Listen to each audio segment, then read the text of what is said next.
नमस्कार दोस्तों, आज के वीडियो में आपका स्वागत करते हैं। आज का हमारा वीडियो है लोधी वंश के ऊपर। दिल्ली सल्तनत का आखिरी जो राजवंश था वो था लोधी वंश। उसी के ऊपर हम आज के वीडियो में चर्चा करेंगे। इसके पहले हम गुलाम वंश, खिलजी वंश, तुगलक वंश तथा सैयद वंश, ये 4 वंशों के बारे में हम आपको बता चुके हैं। अगर आपने नहीं देखा तो आप प्लेलिस्ट में जाइए, मध्यकालीन भारत, वहाँ एक प्लेलिस्ट मिलेगी, वहाँ आप उसको देख सकते हैं। ठीक है? तो चूँकि मैंने आपको पहले ही ऐसे सब कुछ बता चुका हूँ कि दिल्ली सल्तनत पर जो है कुल 5 राजवंशों ने शासन किया था। पहला गुलाम वंश, दूसरा खिलजी, तीसरा तुगलक, चौथा था सैयद और ये 5वां और लास्ट था लोधी वंश। इसके बाद मुगल आ जाते हैं, ठीक है, बाबर। तो आज हम दिल्ली वंश का जो अंतिम राजवंश है लोधी वंश, उसकी बात करेंगे। तो लोधी वंश कब से कब तक था? 1451 से 1526 तक लोधी वंश था। ठीक है, तो सबसे पहले बहलोल लोधी, ठीक है, इसको आप थोड़ा सा देख लीजिए। बहलोल लोधी 1451 से 1489 तक। फिर आते हैं सिकंदर लोधी 1489 से 1517 तक। फिर आते हैं इब्राहिम लोधी 1517 से 1526 तक। ठीक है, चलिए हम शुरू करते हैं। तो सबसे पहले बहलोल लोधी 1451 से 1489 जो तक था। कौन था? बहलोल लोधी। ये लोधी वंश का संस्थापक था, दिल्ली के सुल्तानों में सर्वाधिक समय तक शासन किया। ठीक है, तो ये कौन था? लोधी वंश जो है, बहलोल लोधी लोधी वंश का संस्थापक था। इसको आप लोग याद रखिएगा था। लोधी वंश का संस्थापक कौन था? बहलोल लोधी जो है लोधी वंश का संस्थापक था। यह दिल्ली के सुल्तानों में सर्वाधिक समय तक शासन किया। जो दिल्ली के सुल्तानों में इसने सर्वाधिक समय तक इसने शासन किया। ठीक है, यह कभी ऊंचे सिंहासन पर नहीं बैठा, बल्कि यह कलीन पर बैठता था। इसके चारों तरफ अमीर बैठते थे। तो कभी ऊंचे सिंहासन पर बैठता, ये नीचे बैठता था। ठीक है, ऐसे नीचे बैठ जाता था और इसके चारों तरफ जो है अमीर बैठते थे। ठीक है, इतना याद रखना है। इसने बहलोल ली नामक चांदी की मुद्रा प्रचित की, जो टाका के मूल्य का 1/3 थी। तो उसने एक मुद्रा चलाई थी, उसका नाम था, चांदी की मुद्रा चलाई थी, उसका नाम था बहलोली नामक मुद्रा। ठीक है, जो टंका के मूल्य का 1/3 थी। ये अकबर के समय तक विनिमय का साधक बनी रही। अकबर के समय तक ये क्या प्रचलन में थी। बहलोल लोधी जौनपुर के शासक हुसैन शाह सरकी को पराजित कर जौनपुर दिल्ली में मिला लिया। तो जो बहलोल लोधी था, उसने जौनपुर के एक शासक थे हुसैन शाह, उनको पराजित करके जौनपुर को भी क्या दिल्ली में मिला लिया था। तो ये हो गया हमारा बहलोल लोधी, जो कि लोधी वंश के संस्थापक थे। इतना आपको पता चल गया। अब आते हैं दूसरा शासक कौन है? सिकंदर लोधी। तो 1489 तक 1517 तक कौन था? सिकंदर लोधी। बहलोल लोधी के बाद सिकंदर लोधी शासक बनता और ये लोधी वंश का सबसे प्रतापी शासक था। तो सबसे प्रतापी शासक कौन था? सिकंदर लोधी जो है बहलोल लोधी वंश का सबसे प्रतापी शासक था।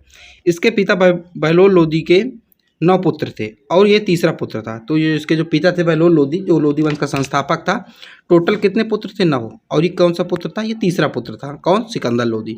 इसका नाम निजाम खां था। बाद में ये सिकंदर लोधी के नाम से सुल्तान बनता है। तो इसका मूल नाम जो निजाम खां था, बाद में सिकंदर लोधी के नाम से सुल्तान बनता है। ठीक है, देखिए सिकंदर लोधी के कार्य देख लीजिए, बहुत पूछे जाते हैं। तो 1504 में इसने आगरा शहर की स्थापना की। तो देखिए, अब सीधा सीधा आपसे पूछा जाए आगरा शहर की स्थापना किसने की? तो सिकंदर लोधी ने की थी।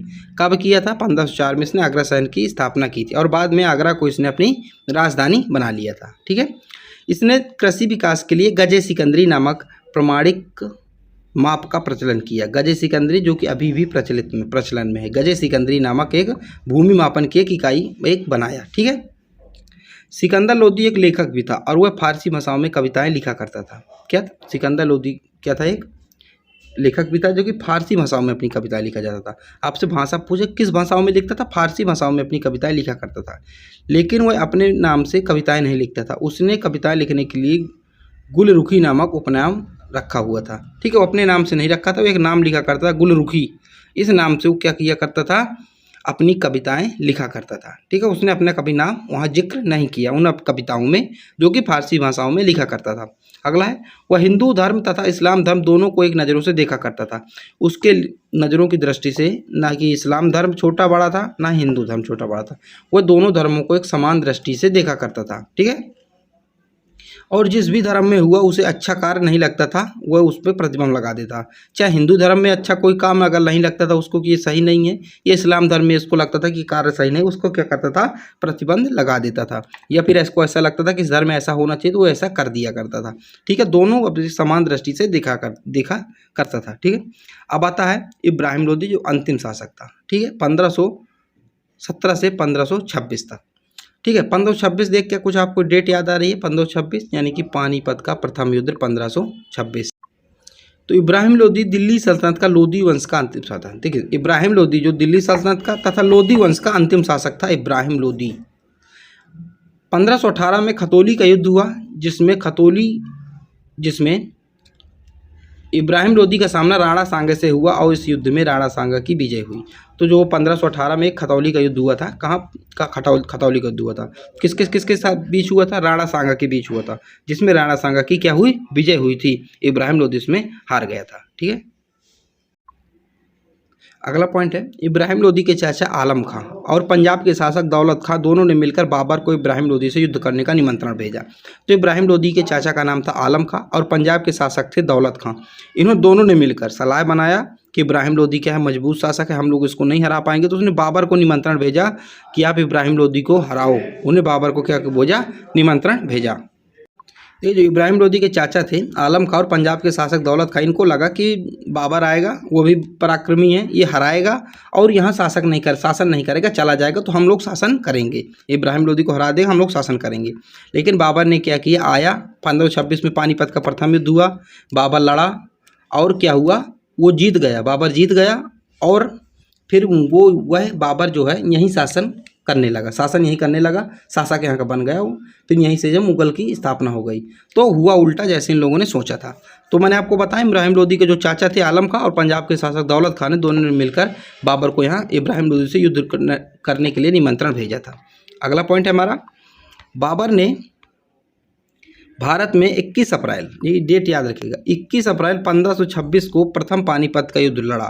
तो बाबर की सेना छोटी थी और इब्राहिम लोदी की सेना क्या थी? बड़ी थी। बाबर की सेना क्या थी? छोटी थी, इब्राहिम लोदी की सेना बड़ी थी। लेकिन फिर भी क्यों बाबर जीता? क्योंकि उसने इस युद्धों में तोपों का प्रयोग किया था। बाबर ने युद्ध में तोपों का प्रयोग किया और भारत में पहली बार तोपों का प्रयोग हुआ था। तो आपसे पूछा जा सकता है कि पहली बार तोपों का प्रयोग किस युद्ध में हुआ था? तो पानीपत के प्रथम युद्ध में हुआ था। किसके बीच हुआ था पानीपत का प्रथम युद्ध? तो हुआ था इब्राहिम लोदी और बाबर के बीच हुआ था। विजयी कौन था? इसमें बाबर जो है विजयी था। ठीक है। इसके दो प्रमुख तोपची थे जिसका नाम था अली और मुस्तफ़ा। इनके क्या थे? तोपची थे। ठीक है। इसने युद्ध में तुगलमा पद्धति का प्रयोग किया। अब ये पद्धति कौन सी है? तुगलमा पद्धति। ये पद्धति है कि दुश्मन को चारों तरफ से घेर लो और ये बीच में दुश्मन है, चारों तरफ से घेर लो, उस पर आक्रमण कर दो। ये इसकी पद्धति थी। इसी पद्धति और तोपों के प्रयोग से छोटी सेना का होने के बावजूद भी इसने लोदी को हरा दिया। इब्राहिम लोदी को इसने हरा दिया, तोपों का प्रयोग किया तथा तुगलमा पद्धति का प्रयोग करके इसने लोदी सेना को हरा दिया। इब्राहिम लोदी युद्ध में मारा गया। देखिए, अब ये लाइन आपके लिए इंपॉर्टेंट है। इब्राहिम लोदी युद्ध में मारा गया। दिल्ली सल्तनत का आखिरी शासक होने के साथ साथ ऐसा पहला शासक भी था जो युद्ध में मारा गया।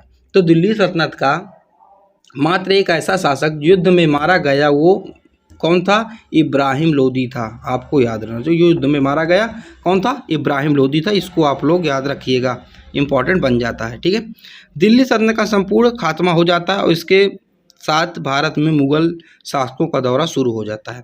तो यहाँ से ही क्या कहा जाता है, हमारे मुगल हमारे भारत में मुगल आ जाते हैं और यहाँ से मुगल शुरू हो जाते हैं। ठीक है। तो अगली वीडियो पर आपको बाबर के बाद हुमायूं के बाद अकबर, ये पूरा औरंगजेब तक, आप 1707 तक हम औरंगजेब जब तक रहता है हम आपको बताएंगे। चूँकि जो 1526 से 1857 तक रहते हैं मुगल, लेकिन जो मेन हम 1707 तक औरंगजेब तक पढ़ेंगे। ठीक है।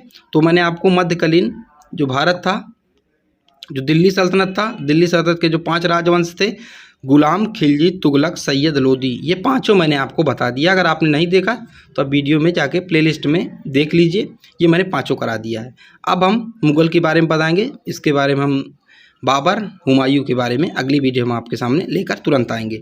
चलिए, अगर आपको कोई PDF चाहिए हो तो डिस्क्रिप्शन पे आप टेलीग्राम मिलेगा या फिर व्हाट्सएप नंबर का मिलेगा, वहाँ पे मैसेज कर भी आप PDF प्राप्त कर सकते हैं।